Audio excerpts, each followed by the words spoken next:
Hello and welcome to Mediavania, where three friends get together and we talk about all things news and pop culture. This is our new weekly show where we're going to kind of wrap up the week that had, whether it's any news-related items or maybe games we've been playing. My name is Matt.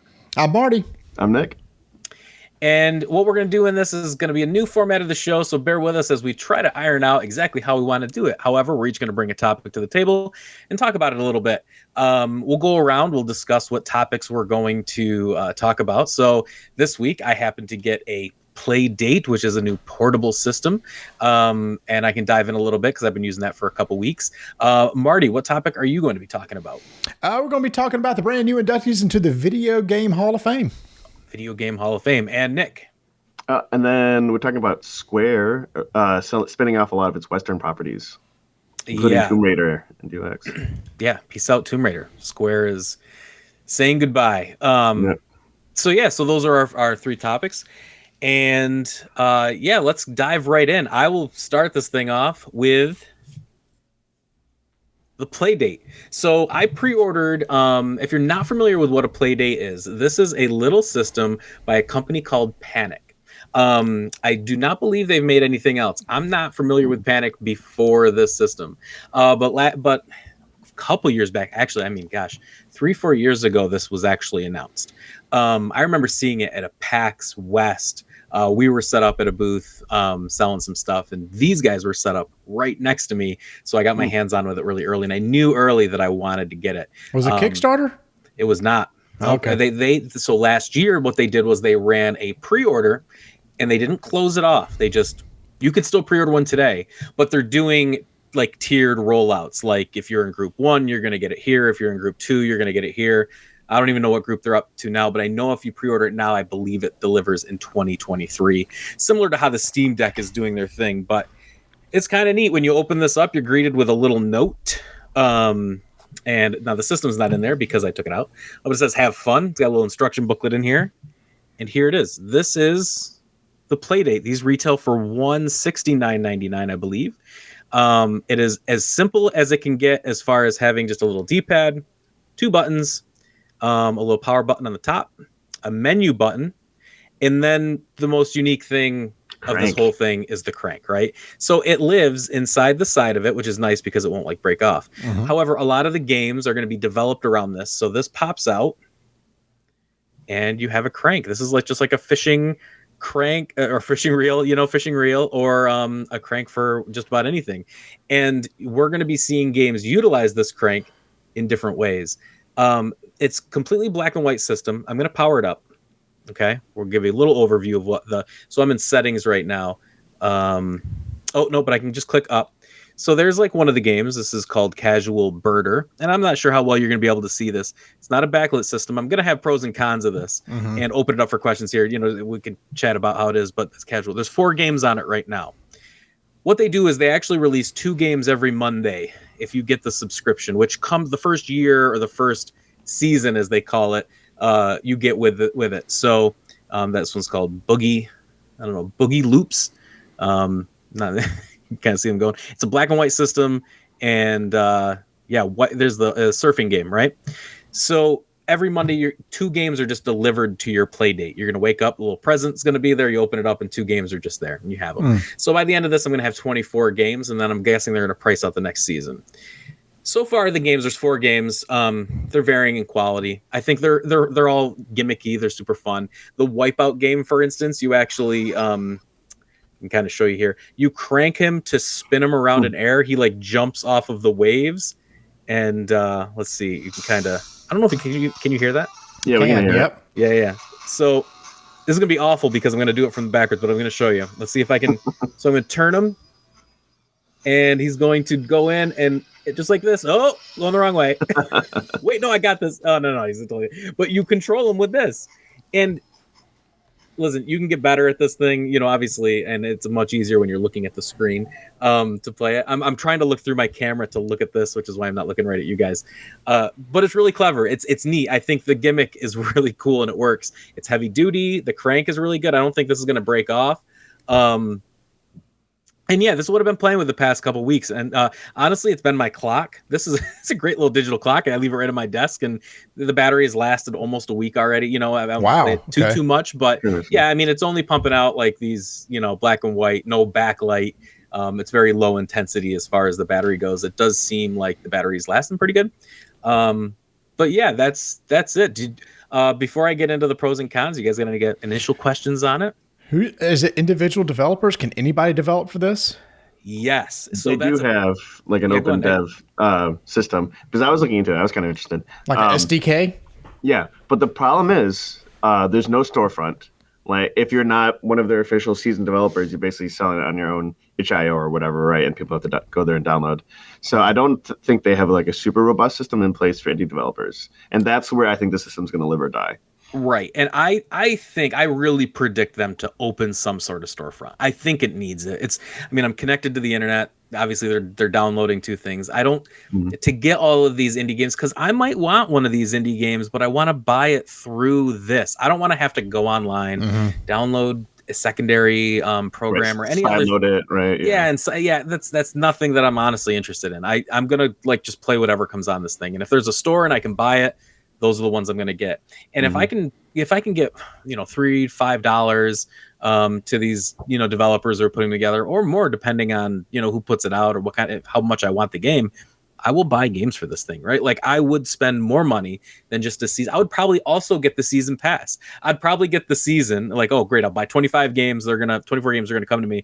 And then if I want these other ones, I can also get those. Like that's kind of what I want. I just want it to be a normal like kind of system that way. So yeah, I hope they do open up a storefront. Yeah. So what's some of the pros and cons then? So that's the one con is I think there's no storefront, right? Like I would like to be able to buy games. I think another con is the backlight. Like I said, you obviously I got my ring light on. You can see it pretty well here, but you got to just be in good light. It's like think of it as the original Game Boy or Game Boy Advance. More so like the Game Boy Advance, right? Like those very first Advances did not have backlights. And remember, they used to sell attachments that hooked you'd have Game Boy Advance. Hood, right? I had one. And the magnifying glass and like the lights and the handles. You could like really, and that's what this feels like. This feels like it needs almost like a little like light to put on it so that you can see it. But I mean, I've played it in you know, this room, which is pretty well lit, and I haven't had an issue. I do get curious about, you know, maybe if I am somewhere, it's a travel system. If I go somewhere with it, you know, it's at nighttime and I'm outside, I'm not going to play it outside. You won't be able to see it, right? So the backlight's another thing on there. And then my last con on it is that I think so far the games, like I said, they're kind of just hit or miss, and that comes back to the subscription service and what you really want to put on there. I'm at the whim of what they give me. You know, if they give me 2 games on Monday and they're both stinkers, I'm just probably going to delete them and then wait another week until something else comes out. And listen, right now I'm not getting hours and hours of gameplay out of this thing, right? I mean, I'm loading up the surfing game, playing it for, you know, a few minutes and saying, okay, that's cool. On to something else. You kind of get that old school kind of nostalgia kick. The bird photography game probably has the most like staying in it kind of game because it looks like an RPG. It's like a top down, like looks like you know, Earthbound a little bit, like a black and white version of Earthbound. And you're taking pictures of birds, so that you can kind of be. I played that one probably for an hour, which again, that's long for how these games go. Now, one of the main games is the let me back up here. The one they advertised a lot is this one called Crankin's Time Travel. And Crankin's Time Travel is you only use the crank. I have no idea where this is actually going to place me. Oh, crank to start. And this is a game that actually goes forward as you crank. Like, let me see something real quick here. Crank to start. Okay, here we go. Perfect. Right here. So as you can see, time actually will move forward or backwards as you crank. And you're trying to solve puzzles. He's going to stop and smell this rose. But stuff is going to fly at him and you have to like rewind time and fast forward time. And that's kind of neat too. Like, is there a headphone jack? What's that? Yeah, there is. There's a headphone jack at the bottom of it and the charger. So you could put headphones on for this. But overall, and though I got to say, overall, it's a positive experience. I think it's really neat. The potential's huge for the play date. I mean, and the fact that they even delivered this thing, I think, is a miracle, especially with the pandemic and coming out with new hardware. They did have a battery issue. They had to recall a bunch of them, which delayed it. And for a brand new, like Panic, like a new developer to release and launch something like this, I think it's really impressive. So that's the play date. $170 seems really pricey. It's a little steep. It is that, steep, yeah, right? and there's no doubt about it. But my curiosity got the most of me, and they $170 is not stopping a lot of people. I mean, they're backed up on their orders, so people are there's people want these things for sure, and yeah, I mean it's a nice heavy duty unit though. I mean, even though it's small, it doesn't feel cheap. It feels like a first party style handheld, and it's kind of neat. So I don't know, go check out their website, play date, and from Panic, I recommend at least checking it out. And if that kind of thing sounds interesting to you, you might dig it. Yeah, it sounds good. I mean, I paid a $300 lesson for an Ouya, right? So the Ouya, yeah, exactly. Ouya, I hear wow. you. Yeah. Wow, that's old school. Yeah. Let's see. The National Museum of Play just had their recent inductees to the Video Game Hall of Fame. Now, is that near y'all? Yeah, it's actually There right is. in town It's in here Nick's like an hour. hometown. Yeah. We go there every single year, at least once or twice a year. It's about an hour and a half from my house. It's like next door to Nick. Nick, I'm We go jealous. like once a month. yeah. It's You really I'm good. probably jealous. have the membership, right? Yeah, we have membership. Yeah. there's So a what do membership. you go there and do exactly? I mean, they have everything. They have like Nick. a bunch of like kids arcade stuff. Marty, They you have like a love the full size arcade. The They arcade's have amazing. an 'cause entire huge yeah. pinball, just a pinball room. They have a pinball room. And But- that alone is like worth the trip. But they also rotate out. They have a really cool superhero exhibit. They have like an Old West exhibit. They have a ton of stuff for kids. Like there's several playground sections for kids. Like it's just a cool place for kids. Cool. They have a shopping center. So Wegmans is a big Oh yeah, they have a shopping center here. miniature. They have a Wegmans, mini Wegmans inside there that kids can go in and grab a shopping cart and fill it up and then pretend to be cashiers. It's crazy. But Wow. I mean, Andy's kind of outgrown that, but little kids love it. They go in there and just go shop and throw stuff in their cart, check out, and then you put everything back. And There's also the miniature news studio behind the miniature Wegmans. yeah. Oh yeah, the new studio's cool. It's all neat. So how many years they've been doing Video Game Hall of Fame? Good question. I think I was trying to see. I saw it go back to like 2015. I just didn't know if this has been that going might on have for been 20 years. That might or- have been the first year. Okay. All right. So the reason why I say this Yeah, is because the 2015. games that were inducted this year, it's like, how in the world did it take this long? Just to say that, well, it's not that old. So this year's 4 inductees to the Game Hall of Fame, and I think all of them deserve it. Dance Dance Revolution, Ocarina of Time, Legend of Zelda Ocarina of Time, Miss Pac-Man, and Sid Meier's Civilization. And I really can't argue against any of those. No, you don't. And when you go, how they display them is brilliant. It's so neat to walk the hall, and they have all the games and memorabilia up, and it's just like to go. They have all different kinds of cool stuff, but how they display them is really, really neat. And I didn't complain about a single game that's in the Hall of Fame. I think all of them are worthy of of it. So they're doing it right. Like they got some good people in there, inducting the right games. Yeah. They also have a cool board game archive, which is not available to the public. I don't know if you've seen this yet, but they actually have like all the old Parker Brothers correspondence, like the actual Parker Brothers. Oh, really? And they have like the diaries, design diaries, and correspondence of Sid Saxon, the legendary game designer who did like Acquire and all that other stuff. So there's actually, if you get like a backdoor in, you can see all the cool board games archival stuff they have too. It's a great place, and those are great nominations. And that, on top of video games, they do toys. Yes. They do Toy Hall. This is the Toy Hall of Fame too. And I know that the Secret Cabal often, anytime that they induct new toys on their episode, we do it. And we you guys do it on do our it show every single year. We always we come on when the nominees come out, and we try to pick which the winners are, and then we'll come back and cover it and go over who won. And it's the same museum. That's the one that's right next to us. So it's cool to go and see it. And it's so funny. The toy one's hilarious because it's like stick. The or Slinky, right? Sand. Yeah. Sand last year Chalk won. I'm like, come on, Chalk. Give me a break. Yeah, Chalk wins, or stick. Stick was always funny, stick and ball or whatnot. But It's so funny, the legacy of these games. Like all of them today are still pertinent somehow. And people may think Dance Dance Revolution. Why?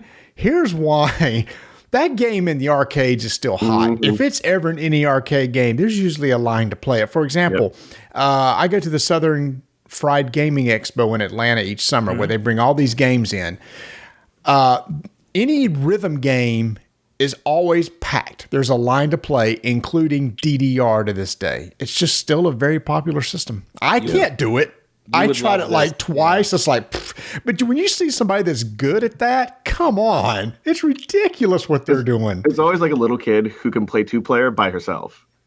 Those are the really impressive like DDR ones. Like those are the people who are really well practiced. Well, to make sure that we give we've talked about the museum and everything. This is the Strong Museum, and it's in Rochester, New York. So if anyone is in the area in upstate New York and Rochester, New York, the Strong Museum of Play is where they have the Video Game Hall of Fame and the Toy Museum Hall of Fame. So I highly recommend if you're up by this area, you come watch it. Or if you just want to listen to Rolling Dice taking names, and Marty is going to keep you guys knowing what the top toy ones are each year. They haven't announced this year yet, right? We're about a year out. And I didn't realize it's a video game, so next episode we're actually going to be talking about these 4 games too. Yeah, that's awesome. That's awesome. Nick, what you got?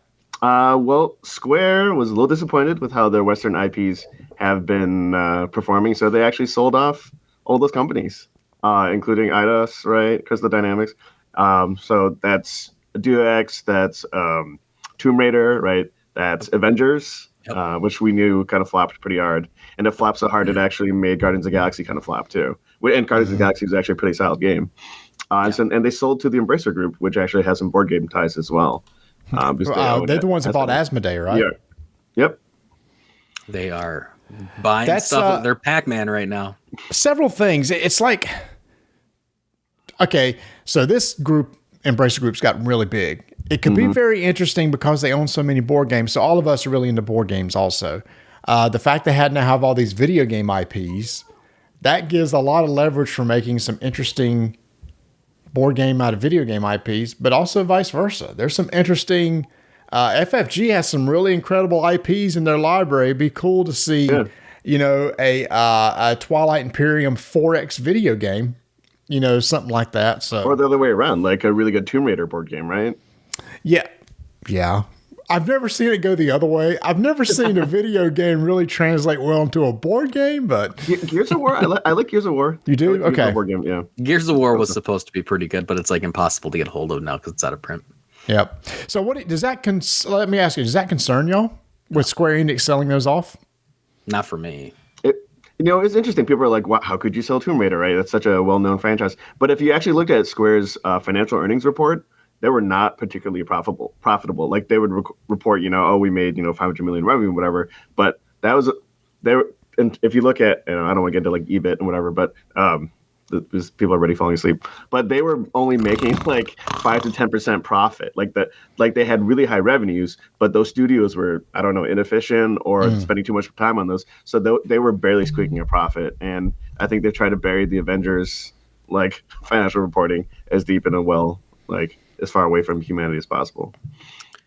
I can tell you that anytime there was a Square recently, like a Square Enix presentation or whatnot, I'd always get really excited. But anytime any of the the non-RPG games popped up, I just zoned. I didn't care. Like, and listen, I love Tomb Raider. Like the newer Tomb Raiders, I thought were excellent.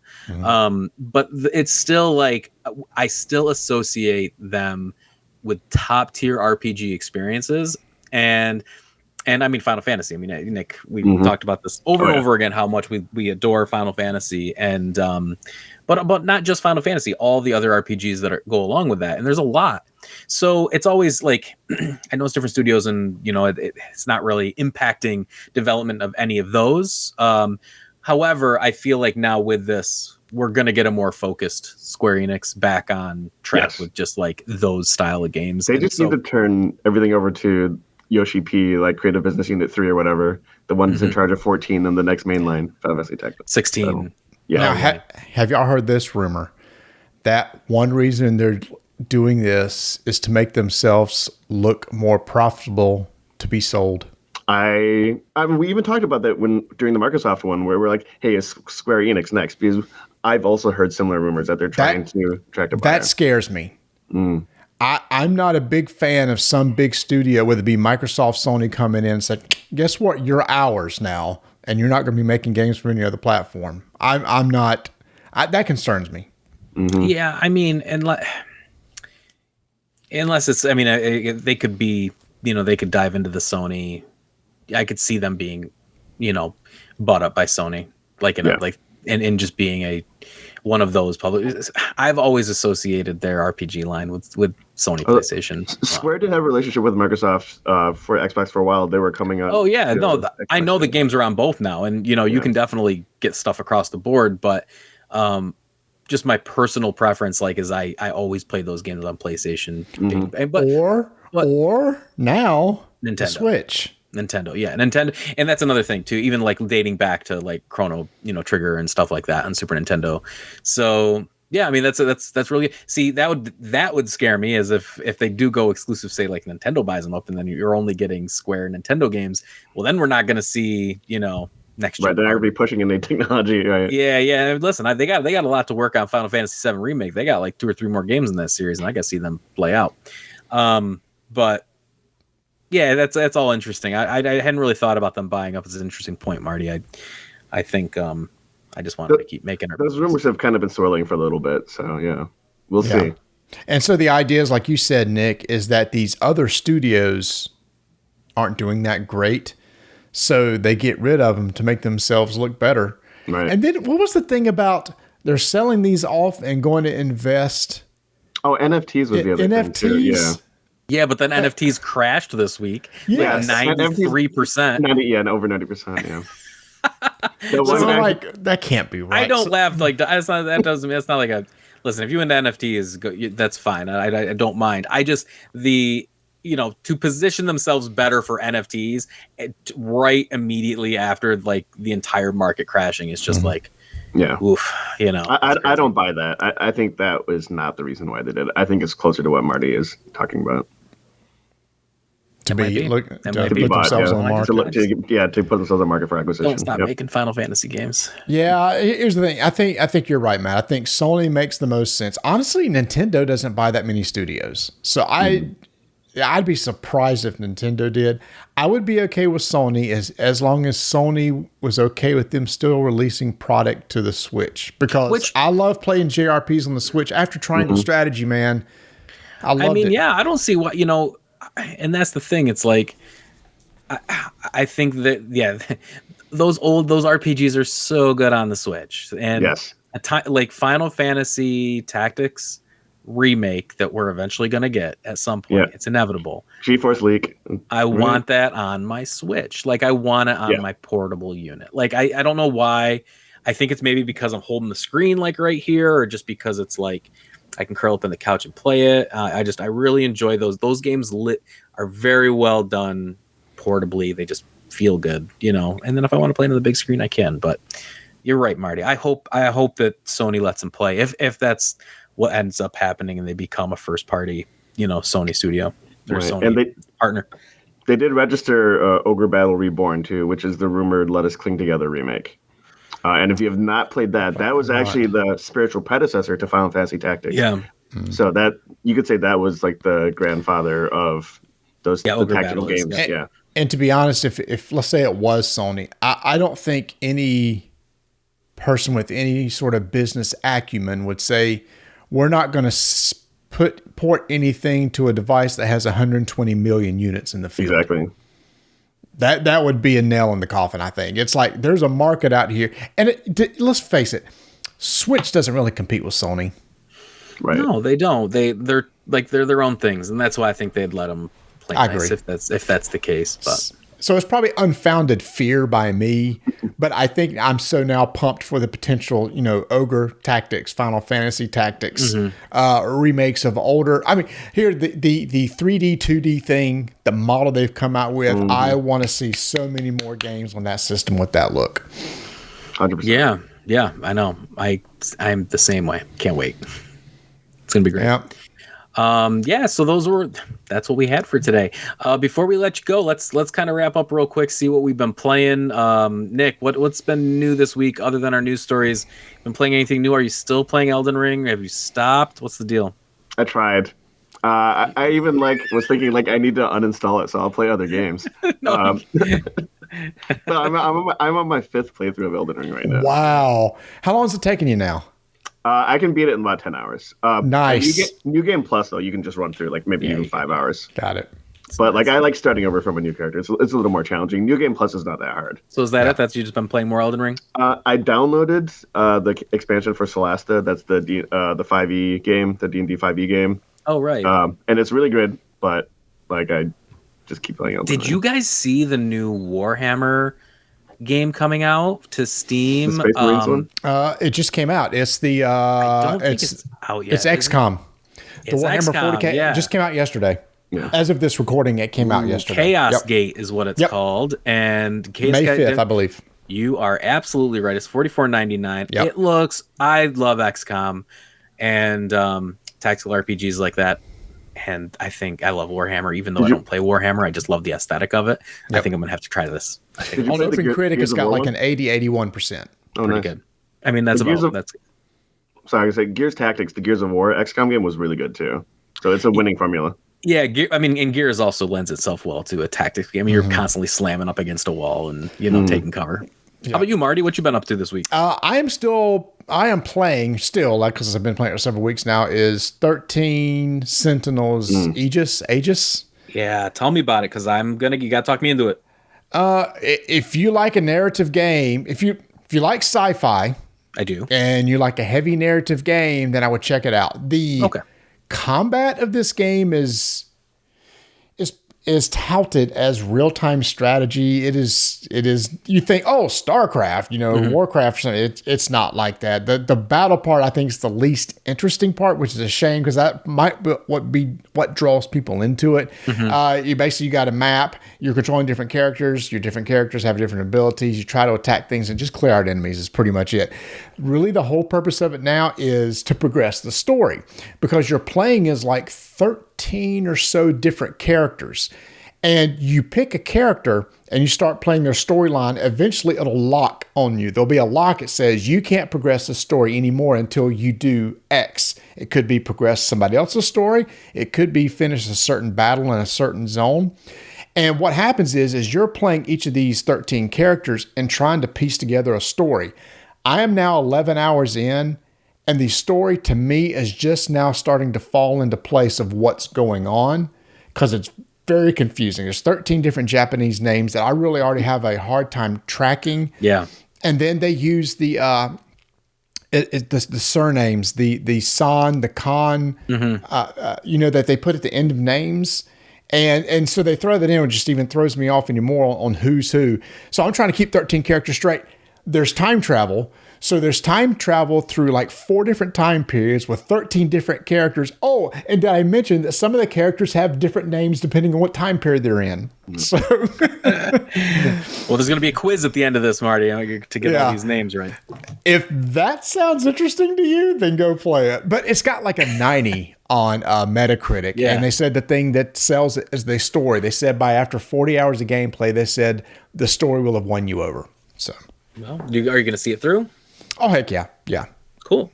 Because it's an easy play. The battle is on normal mode. It is super simple. In fact, it's almost boringly simple. I just have to get through it to unlock progress on another character. They do get a little bit harder later, but it's never a super challenge, right? Yeah. Oh, so you've played it on PlayStation? Yeah, I played it. Yeah, Okay. Well, what do you think of the story? I loved it. Was it? You have, and if you think it's wild now, Marty, just give it another 10, 20 hours. Oh, jeez. But it's worth the journey.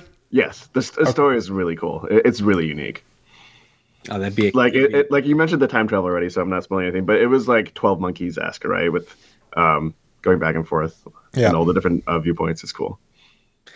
I am intrigued. I have not picked up my Switch since Triangle Strategy, which I'm still chipping my way through, but I have not beat. I know Nick said he beat it. I got the bad ending. So. We'll have to talk offline on what your ending was. I can't remember what you said. It may have been the same one I had. I did the Benedict choice, which I think is the bad ending. That's the one I did. Oh, okay. I did. So at least I wasn't alone. Nope.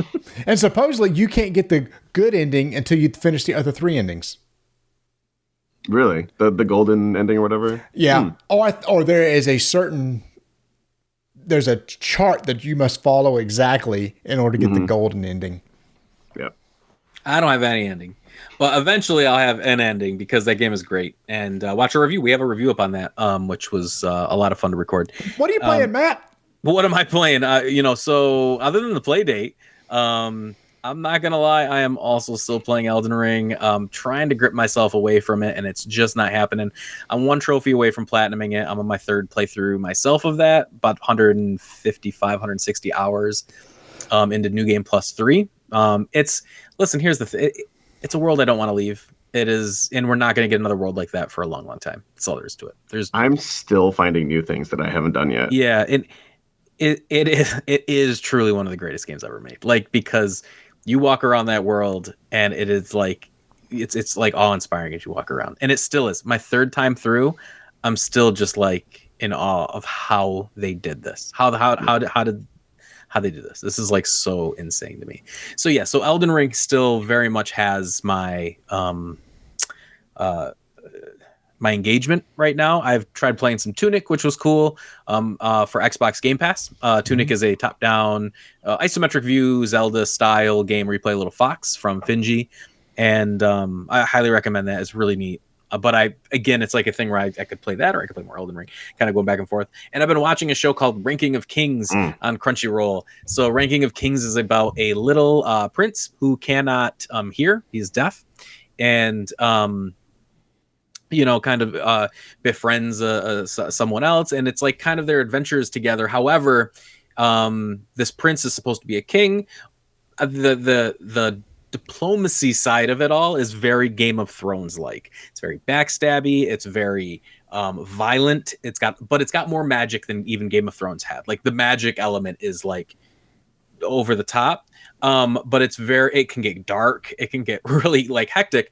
But anytime you like look at any previews of this, it's like this cute little prince, like, that can't hear. And, his story is really cool. All of their stories are really cool. The underlying story, though, is very sweet, I think. Yes. Yeah, it is. And, they give everyone a really nice backstory. So you kind of grow attached to all these characters, and we don't know, and it kind of like in Game of Thrones, you don't know week to week who's going to make it or who's not, or like, where is the power going to shift, and like what's going to happen after this. And it's choreographed really, like the fight scenes are really good.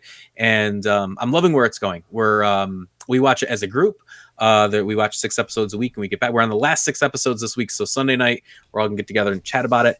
And yes, Ranking of Kings on Crunchyroll. I highly recommend that. So that's what I've been doing. I've just been a little video game, more Elden Ring and Crunchyroll. So with that said, hope everybody enjoyed this new little show that we have. We're going to try to do it each week, come up with some topics throughout the week. If anything pops up that you think we should be talking about, throw in the comments. Maybe we'll get to it and bring it up on the show. Otherwise, please like, subscribe, hit the little bell for our little notifications. It helps us out a ton, to be able to get this out there some more. And yeah, Marty, what you got? And I was just saying, tap the thumb. I was like, should I be checking my phone? Are you texting me? Did I? But that's it. And once again, I'm Matt. I'm Marty. I'm Nick. We're Mediavania. And thanks, guys. Till next time.